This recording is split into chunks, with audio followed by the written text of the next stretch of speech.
got himself into that position we feared if he got out in front. Certainly being chased by this man, Tom Chilton. Yeah, don't forget though that Jason Plato is carrying the maximum ballast. He had to carry it in qualifying and this first race as championship leader, so he's carrying 45 kilos. Chilton has a much lighter car. Indeed, so Chilton may be able to take advantage of having the lighter car as the race progresses.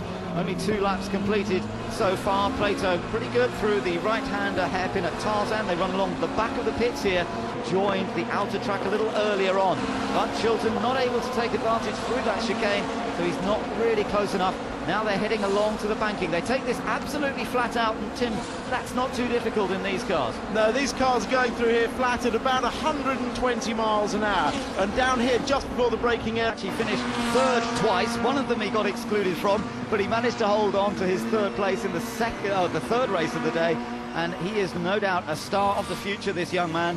We've seen him come through the ranks and always been impressed by him, but to see what he's doing with his own family-run team in a car that was formerly driven by World Touring Car champion Andy Priaulx, well, it's a bit of a revelation, to be honest, and good to see.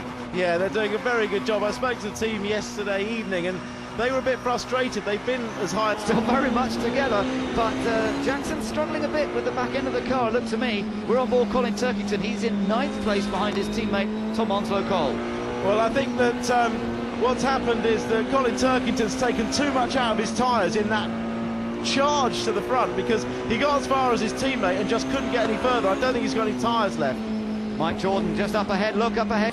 So Matt Jackson and Tom Onslow Cole, 2 BMWs, but rival BMWs getting together. Colin Turkington wants to get past his teammate here, but there are no team orders at stake, I'm sure. Onslow Cole a touch wide. This is great racing, and you can sit on board with Colin Turkington and see how close he gets. And you can hear them on and off the throttle. Look at the oversteer that Onslow Cole's got. He's really struggling for grip. They were so on. Well, it was all happening there, wasn't it? And then this was as they came through the next right-hander. Banking here, still picking up speed, 130, nearly 140 miles an hour as they then get onto the brakes down at the hairpin, and you're riding on board second place man Tom Chilton. Yeah, Matt Jackson had a very good run on Plato there. Plato had to go super defensive.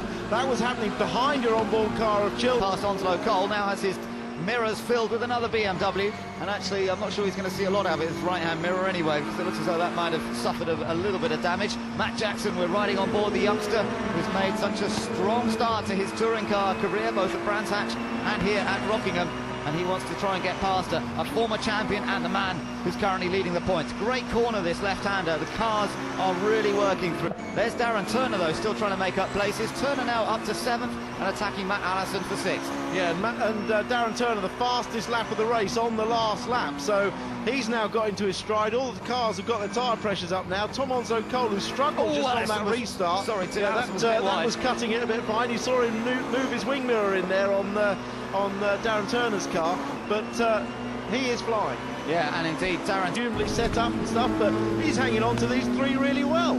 Yeah, this is great racing. We're on board with Darren Turner with a camera that's picking up all the muck that's being thrown at him as cars ahead cut across the curbs and flick up dust and bits of debris, and there's a few bits of debris around the track as a result of the instance. Look at that, see the back end of Allison's car sliding all the way through the corner. Yeah, that's a great shot. Remember, that's a front-wheel drive car, so that's just sheer momentum. That car's very well balanced because of it sliding a bit. That leads them back onto the banking, so we'll have a little look here. This is the view back from Tom Chilton. He's just managed to open that gap up again. This is the area where that, well, not quite yet, no, we've got a little bit further to go. We've got to go around the Tarzan hairpin yet. So he comes out of the long left-hander at Gracelands, now down to the hairpin at Tarzan. Bit of a brake-locking smoke there, no real problem for him. And then out of the corner, different lines chosen. Chilton really holds it quite tight out of that corner. Next leader, Jason Plato.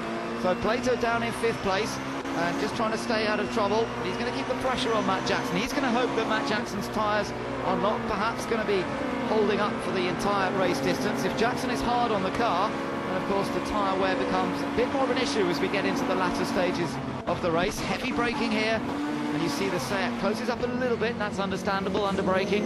You would always expect that. Team RAC desperately needs some points after the problems for Colin Turkington here today, so they will be advising him, if there is a chance, to get on the radio to say, well, have a go if you can, but do not take too many risks in gaining a place. Again, was that little bits of rubber or debris? That's pickup on the tyres being thrown off when the tyre gets a bigger slip angle on it, but you can see big chunks of rubber being thrown off. Yeah, interesting to see that. This is the onboard view looking back from Chilton's car. He's running second.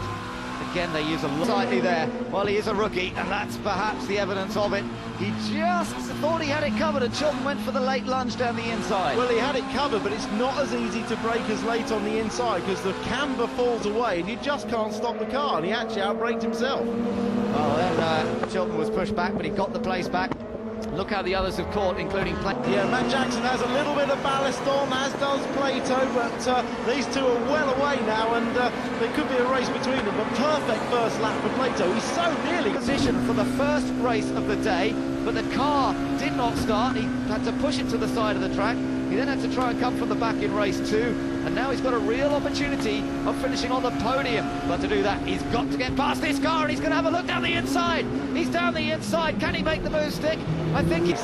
But he's chasing Tom Onslow-Cole now. We're on board with Tom Chilton. So he's chasing, as you say, Tom Onslow-Cole in the BMW. Tidy and neat through this little chicane. It's tricky through that one. And now out onto the banking. Gets on the power hard. Full throttle applied. And right up to the wall, as you can see. They like to run as close as possible, but there's not much chance of him closing that gap, I think. Sounds as though we've lost Colin Turkington from the race. Unfortunately, it looks as though he's out. He's had it down the inside there, trying to brake on the grass. Amazing that these guys made it around. Look, almost straight into the side of David Pickney. We had somebody off on the grass. Was that Hughes? Yeah, he was recovered there. And even if it did get dislodged earlier, and here we are riding on board Tom's car once again, tucked in behind Darren Turner, and seeing if he can use any little area of the track to gain an advantage on Darren Turner. Well, Darren, he's certainly learned how to use the insides of the track, hasn't he, touring car style. It's a dangerous thing sometimes because you can nick the inside edge of the tyre or the wheel.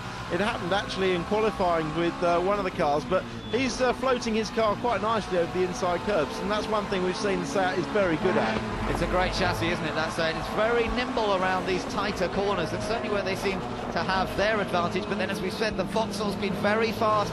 Action now, isn't he? But which is only going to allow Jackson and Plato to get further away, but Chilton and Giovanardi really ganging up on Darren Turner now. Well, it's Seat versus Vauxhall. These two manufacturers are the only manufacturers battling against each other for the manufacturer's title this year. Seat wrapped it up in 2006, but Vauxhall had dominated for 5 years before that, and Vauxhall wants it back again. So this is real rivalry between Seat and Vauxhall going on here. Turner at the moment holding on to third for Seat, but he's got the two Vauxhalls ganging up on him. Yeah, they're two completely... Oh, a lock-up, big lock-up there from Darren Turner.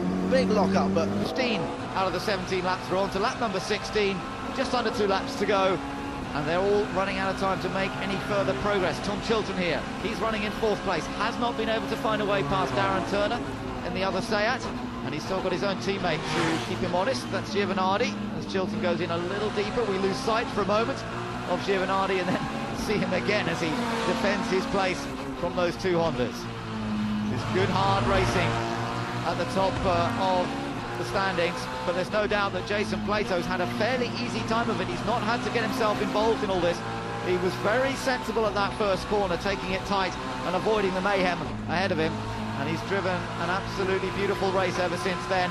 And it does look as though Seat are going to back up their 2 victories at Brands with another victory in race 3 here at Rockingham.